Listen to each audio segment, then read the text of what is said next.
Écrire et lire, plaisir solitaire, te dire et me taire. Et nous savoir ensemble, moi quand je t'écris, et toi quand tu me lis.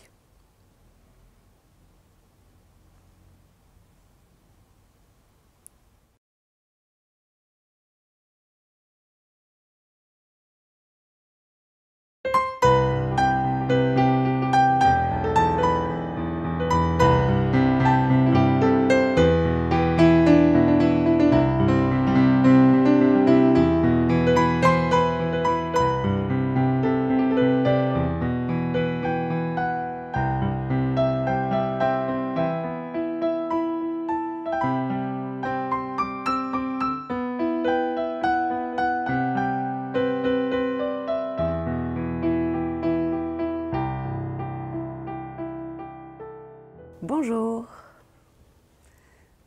Je m'appelle, c'est déjà tout un programme. Je m'appelle Manon Grimbert. Auteur, poète, écriteur. J'aime bien poète parce que poète, on ne sait pas si c'est un homme ou une femme, et c'est quelque chose qui compte pour moi. Voilà. Je suis auteur, je préfère mettre un H qu'un E. Et c'est le sens de mon écriture. Voilà, donc... Déjà, bam. Tu peux pas faire d'erreur, parce que si un truc est pas bon, on l'enlève. D'accord. Voilà, donc il n'y a pas de stress. Je ne peux pas faire d'erreur. Non. Alors, à propos d'erreur, moi, j'avais très envie de parler d'erreur. Parce que l'écriture, c'est souvent bloquant à cause de l'erreur, la faute, la grande faute d'orthographe. Et moi, j'adore ça, les fautes d'orthographe, et les homonymes, et les synonymes, et les jeux avec les mots, avec les sons. Et j'adore quand la langue fourche d'elle-même, que ce soit à l'oral, mais aussi à l'écrit. Et voilà, j'aime... Le noyau dur de mon écriture, c'est autour des fautes, de la faute, de la culpabilité aussi, et d'en rire, ou d'en pleurer, mais en tout cas se laisser traverser avec ces fautes, donc sans erreur possible. Alors, ce chien, c'est Snoopy. C'est important de savoir qu'il s'appelle Snoopy. Snoopy, c'est mon premier cadeau,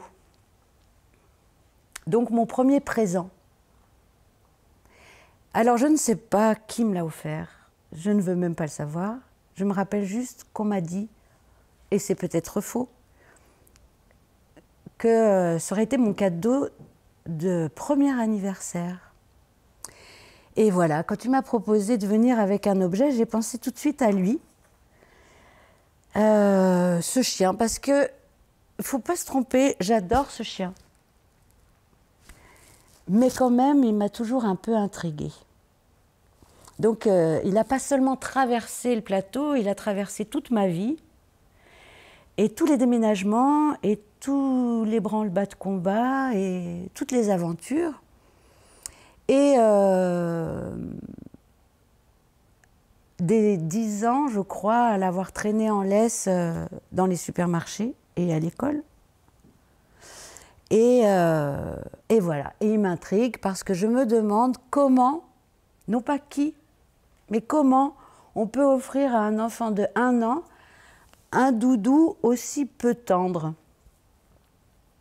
D'ailleurs, il avait des oreilles en feutre et je les ai tétées, quoi, je les ai mangées parce que je crois que c'était la seule partie un petit peu douce de ce doudou. Voilà.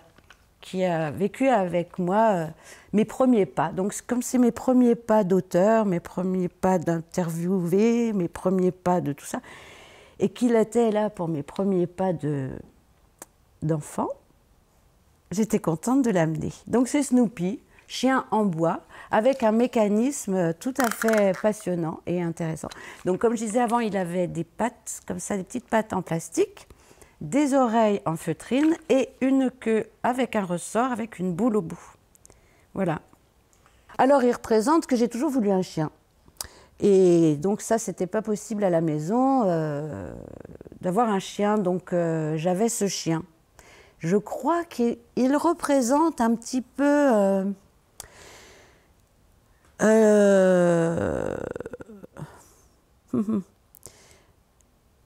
l'obstination à expliquer qu'un chien fait de chair et d'os et de poils et de douceur serait toujours moins contraignant et pénible qu'un chien qui fait un bruit de crécelle dans les supermarchés.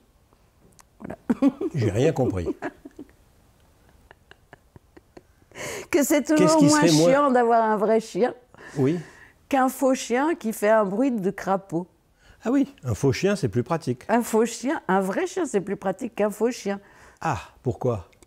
Eh bien parce que ça fait des câlins et ça fait pas ce bruit épouvantable. Parce qu'il faut imaginer quand même ma mère qui supportait le chien. Voilà, elle ne pouvait pas dire non au vrai chien. Enfin, elle ne pouvait pas dire oui au vrai chien, mais elle ne pouvait pas dire non au faux chien.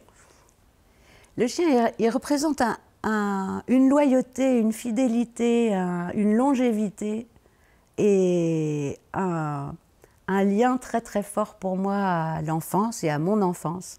Il ne peut pas te décevoir? Ah ben non, ça c'est jamais... Ah non. Ah ben non, ce chien ne peut pas me décevoir, ce chien est fidèle, loyal, et je lui suis fidèle. Et c'est surtout ça qui est surprenant. C'est... il m'accompagne sans me poser de questions, et je l'accompagne sans me poser de questions depuis toujours. Si le chien devait lui, parler de toi, qu'est-ce qu'il dirait? S'il disait « je », et puis s'il parlait de Manon Grimberg, qu'est-ce qu'il dirait? Il dirait « on en a vécu des trucs quand même, ma vieille ». Il dirait « bravo ». Il serait fier de moi. Il dirait « hein, pas vrai ?» Répète. On peut dire... Ose dire le contraire. C'est un chien écolo. Alors, écolo, en tous les cas, il raconte aussi toute une époque avec des jouets en bois, avec des poupées de chiffon, avec un cadeau à Noël et un cadeau à l'anniversaire, avec quelque chose de très précieux, le cadeau. J'ai la chance, je trouve, d'avoir vécu une époque où le cadeau, c'était waouh, c'était un truc quoi. C'était pas un dû chaque semaine ou c'était pas un truc normal. Et ouais, il raconte une enfance écologique avec des repas diététiques, avec une écologie aussi. Je pense qui m'a imprégné une écologie de l'humain. Je traduis ça comme ça aujourd'hui. La culture, l'écriture, la lecture, le cinéma, le théâtre. Se nourrir de culture et manger bon. Il lit ce que tu écris? Non. Non, il est plus en... Il sert à rien. Il a le droit d'être là sans servir à rien. Il accompagne, c'est tout. C'est un bon chien.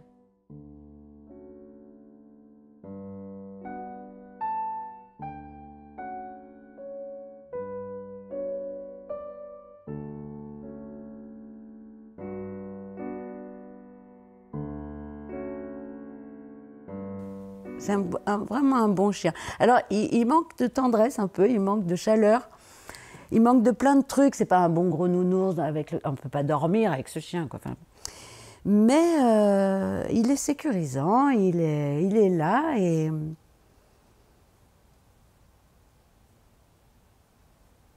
je crois quelque part qu'on grandit, on vieillit, on mûrit, mais il reste une part de nous qui ne bouge pas. Et ce chien, il symboliserait cette part de moi qui ne pourra pas bouger, qui a pu perdre 2 oreilles, une queue, des bouts de pattes, mais au final, qui ne bouge pas. Écrire, c'est rechercher son enfance? Alors, rechercher, non, parce que moi, j'aurais plutôt tendance à la fuir. Je n'ai pas eu une enfance qui m'a trop passionnée. J'aime mieux maintenant que... Mais en même temps, je puise dedans. et je la retraverse dans ce qu'elle peut avoir de singulier, très singulier, et d'universel. Ce qui m'intéresse, c'est plus d'écrire ce qui va faire écho chez un autre, à travers mon prisme ou à travers, bien sûr, à travers l'enfance, ça c'est certain, mais de relater la traversée. L'autre jour, j'ai dit, j'écris ni le ballon de foot, ni le pied du footballeur, mais juste la trajectoire du ballon. J'aime bien ça. Et c'est sûr que c'est en lien avec l'enfance, aussi avec l'enfant intérieur, comme on peut appeler ça, une liberté. L'écriture, pour moi, c'est un endroit de liberté. Dans une contrainte terrible, parce que ça fait peur, parce qu'une fois que c'est écrit, les écrits restent, les paroles s'en vont, mais les écrits restent. Donc c'est une grande responsabilité, c'est bloquant. La pudeur? La pudeur aussi, oui. Donc j'ai une écriture de l'introspection et je me livre, au sens propre comme au figuré, mais pas tant parce que ce serait intéressant, c'est plus quand j'ai l'impression que quelqu'un d'autre aurait pu ressentir ces choses-là et aurait peut-être pas su les exprimer. Alors ça m'amuse, ça m'intéresse d'aller chercher à dire ce qui est compliqué à dire, ce qu'on ressent, ce qui se passe. Qu'on pleure ou qu'on rit, qu'on soit amoureux ou qu'on soit dans le deuil, qu'est-ce qui se passe? Voilà, comme c'est assez fluide pour moi, enfin ça dépend des heures de la journée, mais comme j'écris de manière, c'est des jets, sans réfléchir. Ma gymnastique, c'est d'écrire sans penser tout ce que je pense. Et du coup, ça donne des choses qui me surprennent moi-même et qui trouvent faire écho chez d'autres. Ben, par exemple, hier, j'ai posté un truc sur le silence angoissant, sur l'anxiété due au silence. Et j'ai eu... voilà, c'est typiquement un exemple de l'enfant. Je me suis questionnée, finalement, le silence... qui peut être tellement enveloppant, tellement complice quand on est à deux en silence, c'est merveilleux, et parfois complètement oppressant, on attend, c'est une attente, tout ça. Et je me suis reconnectée à des choses de bébé qui pleurent et qui appellent, et qui est en lien avec la non-réponse, le silence de non-réponse, quand on est à la merci de l'autre, en fait. Et le bébé, quand on le laisse pleurer, alors c'était aussi c'est des histoires d'époque, mais on laissait pleurer les bébés parce qu'il faut qu'ils s'endorment tout seuls. Et que quand même, au bout d'un moment, ça va bien, Et au bout d'un moment, le bébé, quand il n'a plus d'espoir, il arrête de pleurer. En fait, c'est pas qu'il arrête de pleurer, c'est qu'il arrête de pleurer avec du bruit. Il continue de pleurer dedans. Et je crois qu'on est beaucoup d'adultes encore marqués par cette attente épouvantable, en fait, où je crois de désespoir, on attend la mort. Alors après, on l'oublie parce que finalement, on s'endort et le matin, on se réveille. Mais il y a toujours cette espèce d'endroit où, si l'autre répond pas, ça peut provoquer un espèce de truc terrible. Et alors, il y a plusieurs...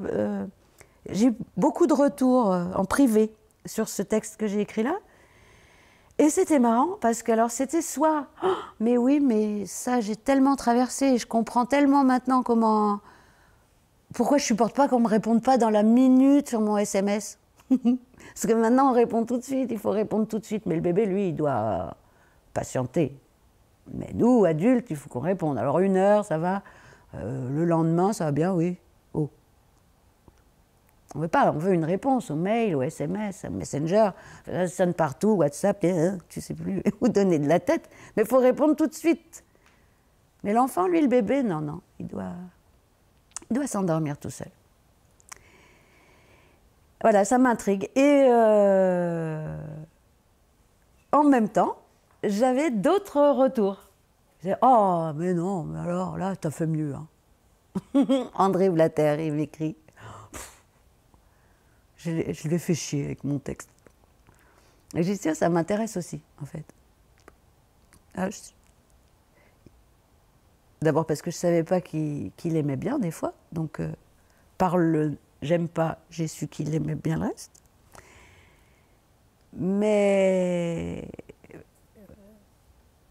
peu m'importe. Ce qui m'importe, c'est que ça fasse un écho chez l'autre. Pour moi, l'écriture, c'est ça.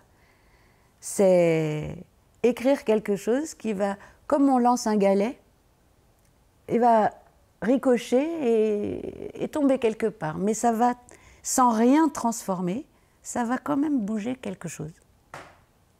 Des petites choses. Peut-être des petites choses, parfois beaucoup, on ne sait pas. Ça va bousculer, ça va faire écho, ça va faire...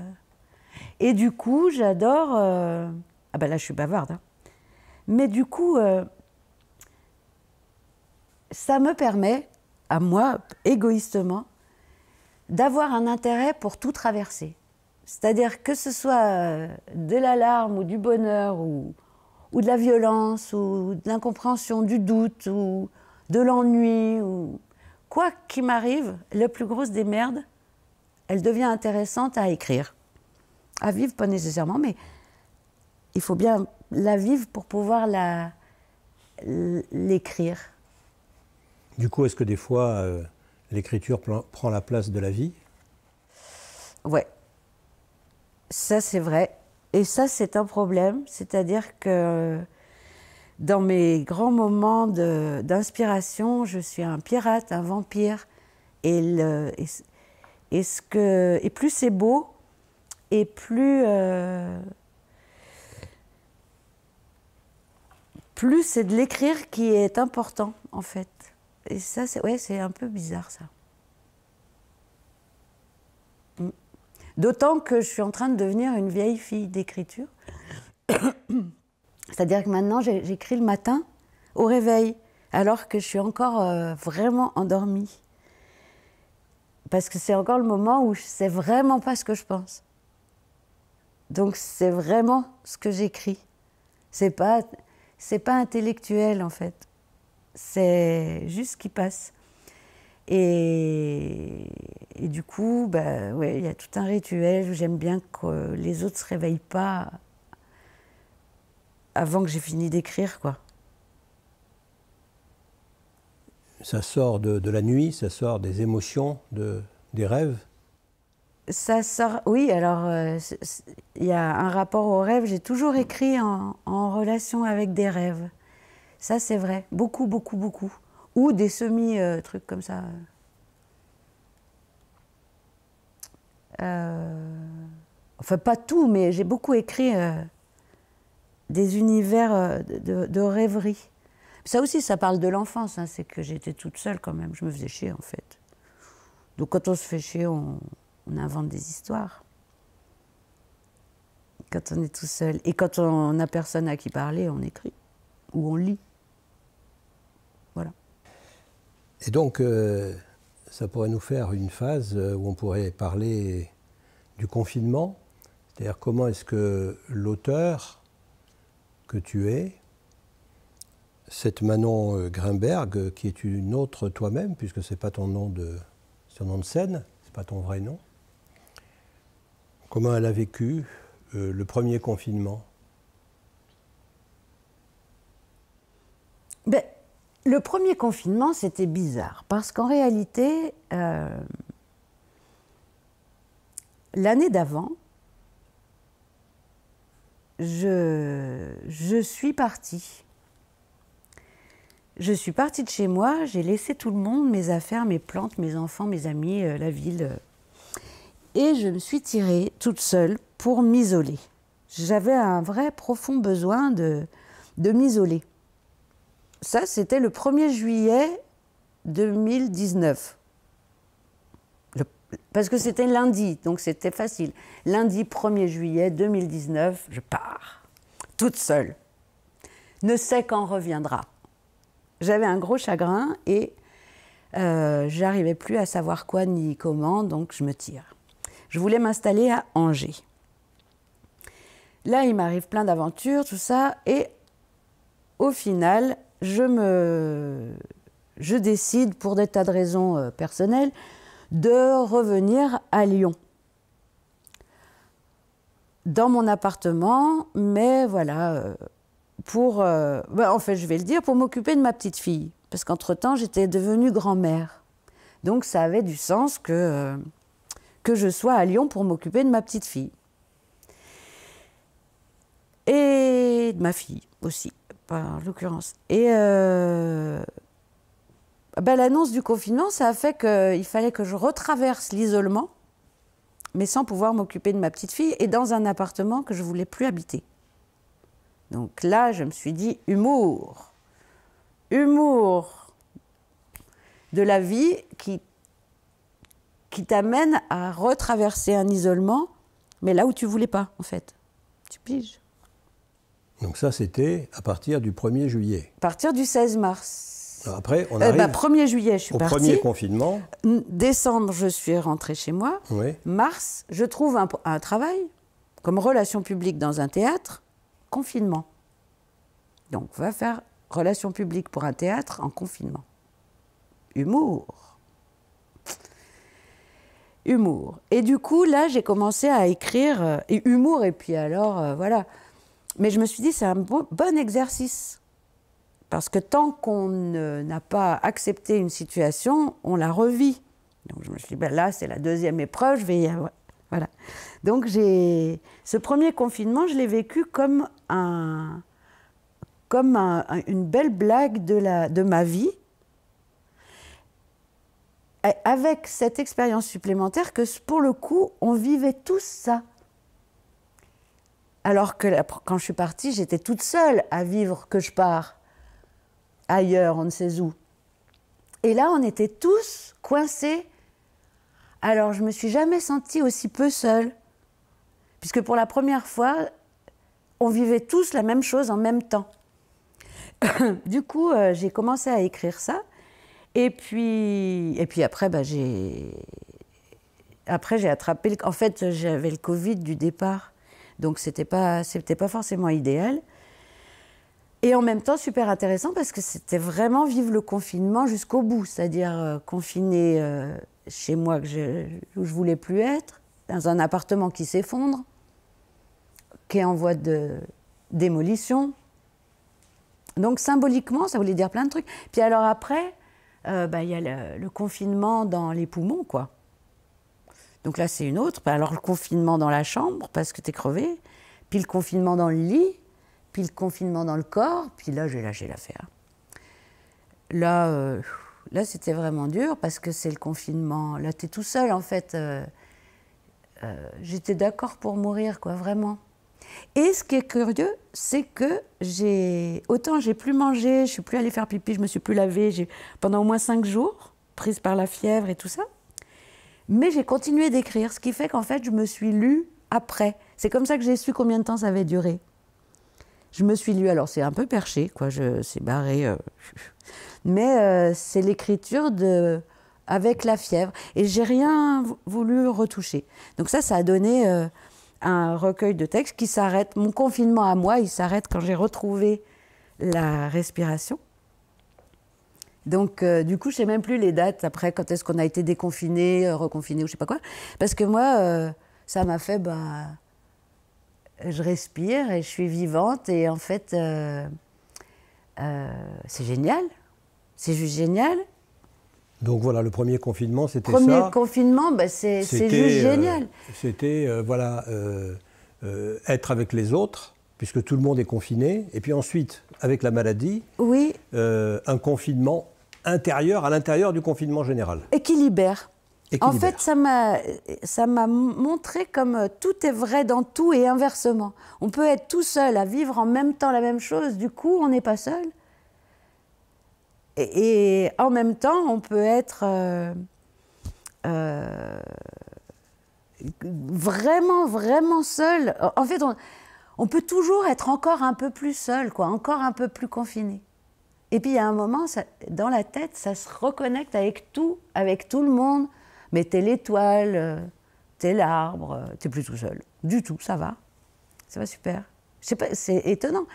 Mais tout est vrai dans tout. Et c'est du coup le deuxième confinement Alors là, on dirait Morel le premier, alors ça, vous le connaissez ce texte? Où il parle au premier confinement, au deuxième, au 17e. Bref. Mais alors là, cet automne, eh bien, je me suis dit, finalement, je sais ce que c'est que d'être seule, je sais le vivre ailleurs que chez moi, je sais le vivre chez moi. Et là, ça m'intéresse. Alors que le premier, j'ai vraiment écrit beaucoup sur l'extérieur, un regard sur politique ou, je sais pas, des questionnements. C'est vraiment un témoignage et tout le monde pourra lire ce qu'il a vécu, en fait. Et puis mon expérience de la maladie, mais voilà. Là, je me suis dit, bah, c'est intéressant de prendre le truc dans l'autre sens et de réfléchir sur le dedans et le dehors. Donc j'ai appelé ça l'art de la fugue.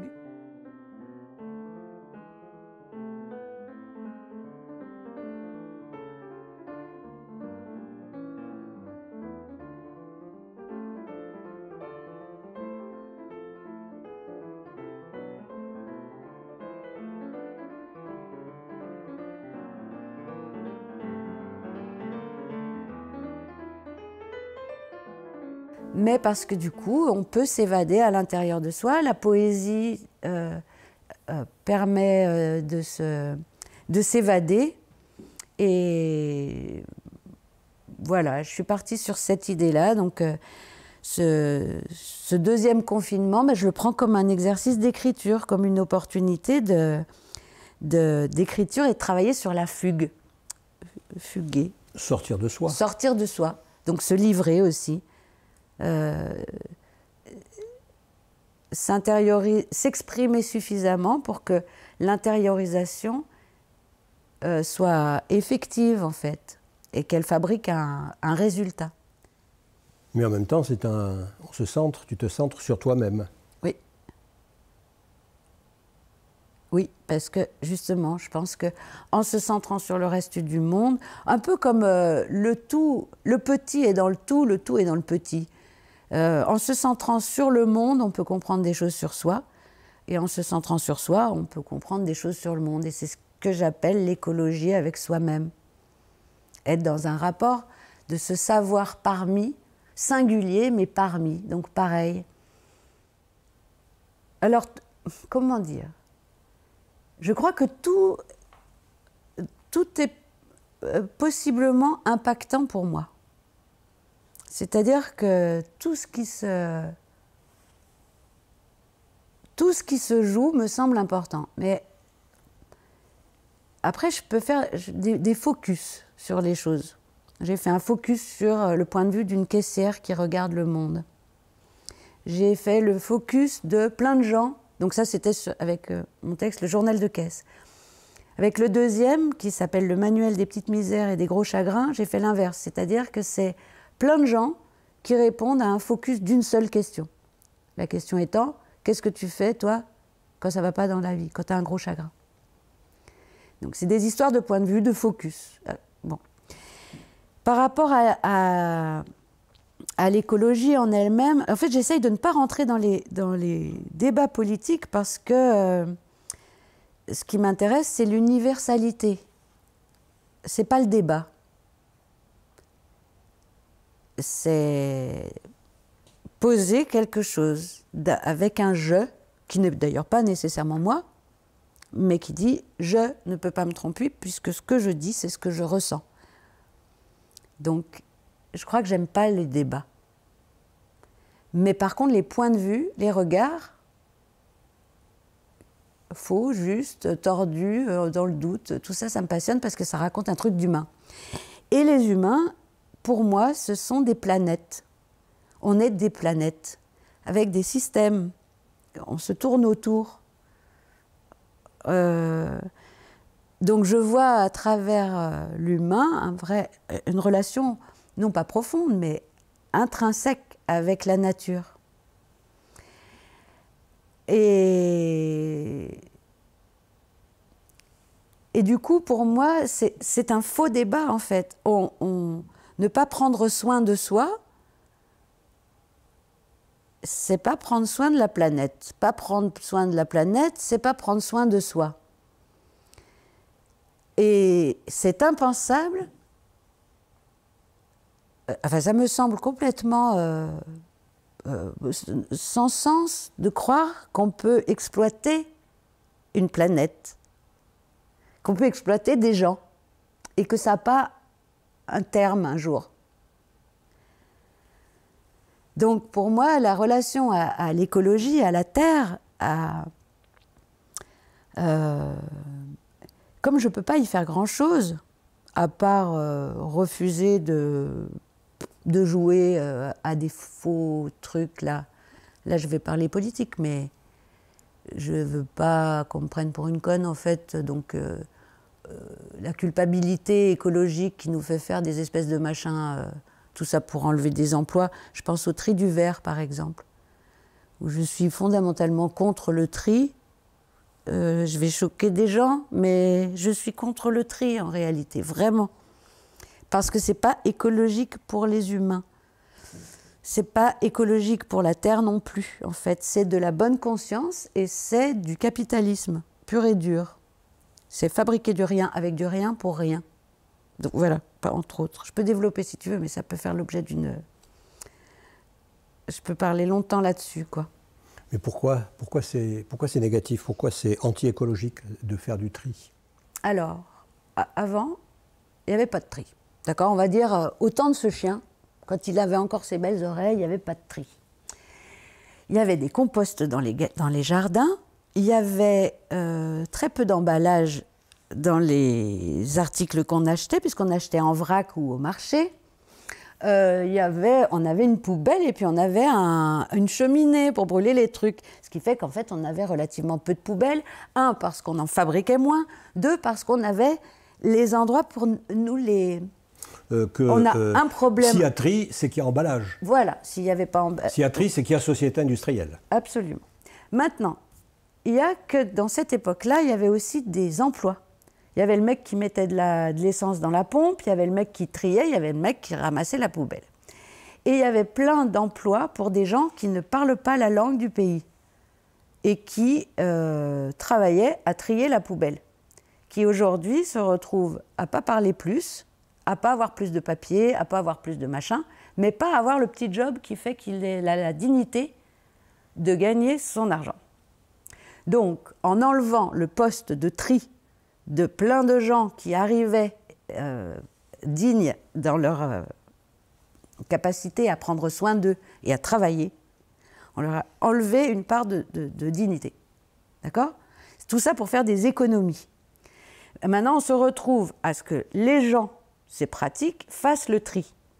Ce tri, ça va très loin. Il est vendu par container.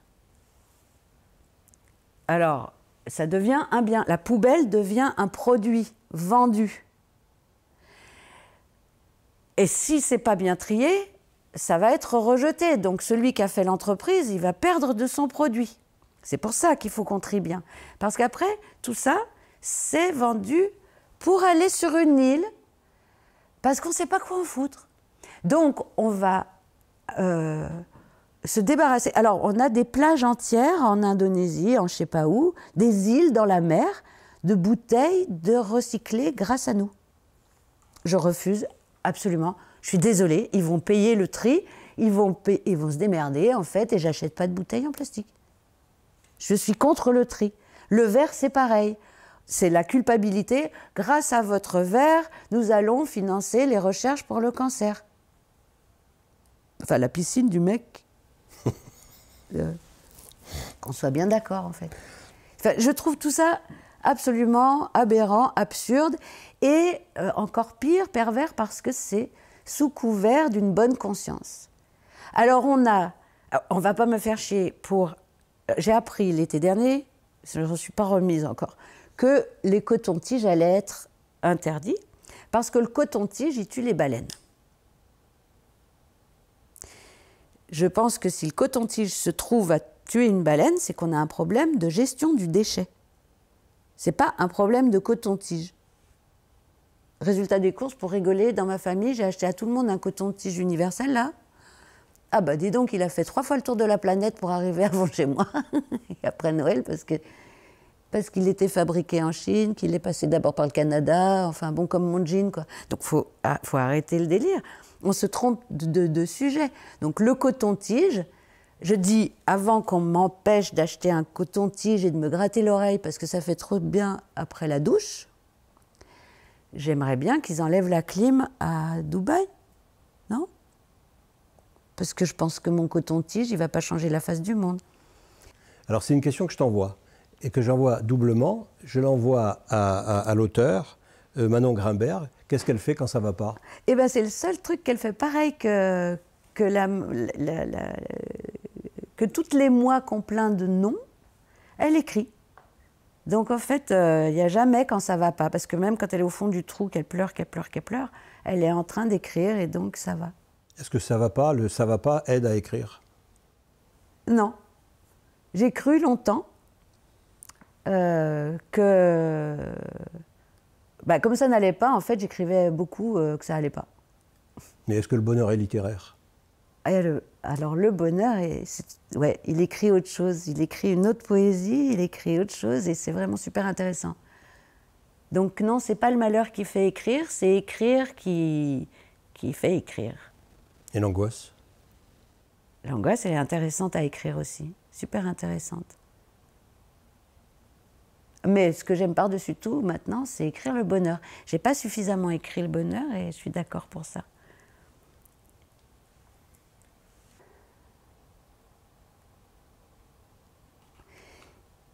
Je crois que ce qui me...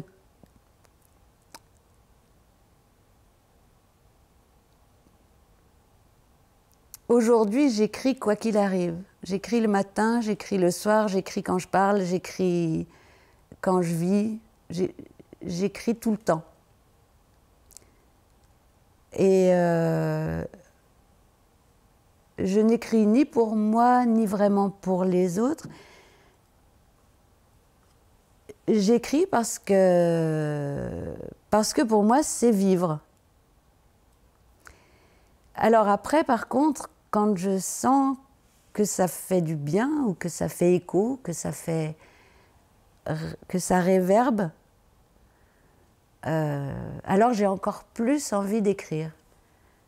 Comme si vivre donnait encore plus envie de vivre. Comme si donner quand c'est reçu donnait encore plus envie de donner.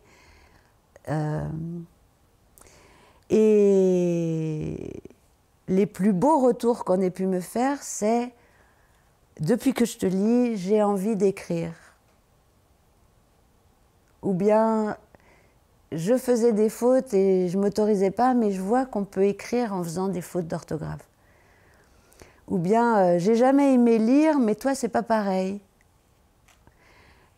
Et j'ai l'impression, c'est aussi une autre forme, c'est peut-être ma place dans la place que j'aimerais trouver ou que je pense prendre. Pour moi, c'est puissamment politique dans le sens de s'autoriser. S'autoriser à lire, s'autoriser à écrire, s'autoriser à...